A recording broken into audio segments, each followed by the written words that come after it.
TDP party ఆఫీస్‌కి junior ఎన్టీఆర్‌కి పిలుపు లభించింది. టీడీపీ పార్టీ ఆఫీస్ నుంచి యంగ్ టైగర్ ఎన్టీఆర్‌ని ఇన్వైట్ చేసినట్టుగా ఇదే సమాచారం.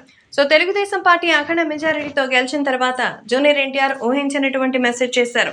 ప్రియమైన మామయ్యకి చారిత్రాత్మక విజయాన్ని సాధించినందుకు శుభాకాంక్షలని, అలాగే మూడోసారి గెలిచినందుకు బాలయ్య బాబాయ్‌కి, ఎంపీలుగా మరి భారీగా విజయం సాధించినందుకు మరి భరత్‌కి, అలాగే అత్త పురంధేశ్వరికి, భారీ మెజారిటీతో ఎమ్మెల్యేగా గెలిచిన లోకేష్‌కి కూడా శుభాకాంక్షలు అంటూ మరి ఎంతో అద్భుతమైన విషెస్‌ని అందించారు. పేరు పేరున వరుసలు కలుపుతూ ఎన్టీఆర్ ఇచ్చినటువంటి ఈ అద్భుతమైన మెసేజ్‌కి టీడీపీ కార్యకర్తలు, అభిమానులు, ఇక ఎన్టీఆర్ ఫ్యాన్స్ సైతం ఫిదా అయిపోయారు. అంతేకాకుండా తెలుగుదేశం పార్టీకి తన మద్దతు ఇంకా అలాగే ఉంది అని గ్రహించినటువంటి టీడీపీ నాయకులు ఈ విషయంపై తాజాగా వాళ్ళ స్పందనను తెలియజేశారు.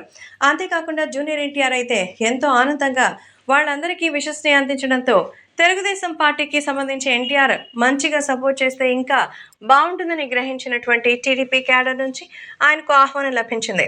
తెలుగుదేశం పార్టీ ఆఫీస్‌కి ఎన్టీఆర్‌ని ఇన్వైట్ చేశారు. మరి జూనియర్ ఎన్టీఆర్‌ని చంద్రబాబు టీడీపీ పార్టీ ఆఫీస్‌కి ఆహ్వానించడంతో ఈ విషయం కాస్త ఇప్పుడు ఒక్కసారిగా సంచలనంగా మారింది. ఎన్టీఆర్ త్వరగా వచ్చి ఈ విషయంలో మరి మొత్తం నిర్ణయాలు తీసుకోవడంలో సహాయ సహకారాలు అందించాలని, తెలుగుదేశం పార్టీకి మీ సేవలు ఎప్పటికీ కూడా ఉండాలంటూ ఎన్టీఆర్‌కి టీడీపీ పార్టీ ఆఫీస్ భారీగా పిలుపునిచ్చినట్టుగా తెలుస్తోంది.